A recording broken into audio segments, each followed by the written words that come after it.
So in this video, we're going to look at fixed size chunking. Let's first see it's working. It's loading the database. It is chunking and creating the vector database. And input is the Thai recipes PDF. Okay, so it's ready. Recipe database has been loaded. Now we can query the data. Okay, what is Tom Yum soup? So RAG has got two parts. First is preparing the vector database comprising chunks converted into vectors. When we query, relevant chunks will be picked up and sent along with our query to the large language model so that the context is maintained and you get more appropriate responses. So this is fixed size chunking, which is one of the most common mechanism for chunking. Before we get into the code, let's look at the database. This video is looking at the series of examples given by Agno, which is a very lightweight agentic framework, and it is model agnostic, it is very fast, and it is future proof. It uses PostgreSQL. Let's log into the adminer, which is a web interface to the database. This is also there in the sample code that we are providing. Database is also AI. Here we have the chunks. Length, content, and execute. See, even though by default chunk size is 1500, it is approximately splitting based on the available data on those sections. Code is there in Agno cookbooks section. Agno cookbooks. Agno cookbook, agent concepts,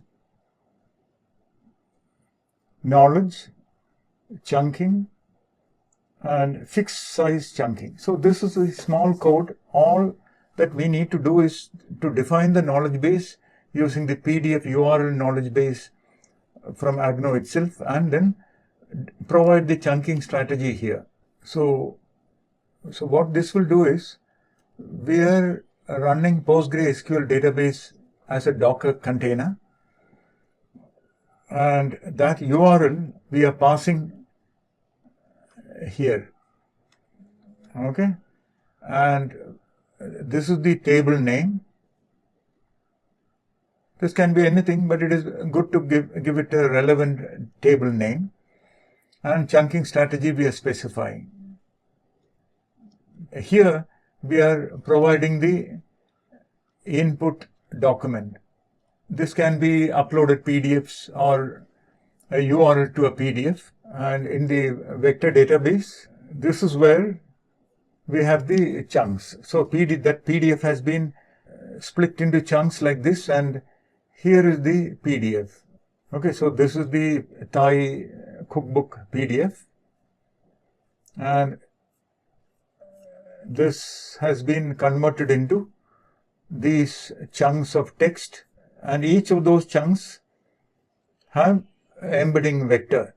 Okay, so these numbers will define the meaning of this chunk in a high dimensional space. So then we can use similarity search of different type, which we will see in coming videos. Okay, so this is the application. Now let's look at the code. How do we execute? Docker compose run app. This will run the sample application in a Python environment, like how we run a Python in a command line. But here we are using Docker, and everything that you need to run is provided in the dockercompose.yaml file. So the document, the vector database already had the chunk, so it didn't add anything more. Okay, so here is the response. Okay, so this is the command line. Now how do we run the Streamlit application? Run, instead of run, up app-st.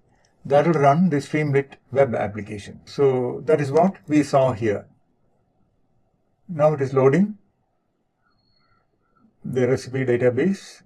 Okay, so recipe database has been loaded. Now we can query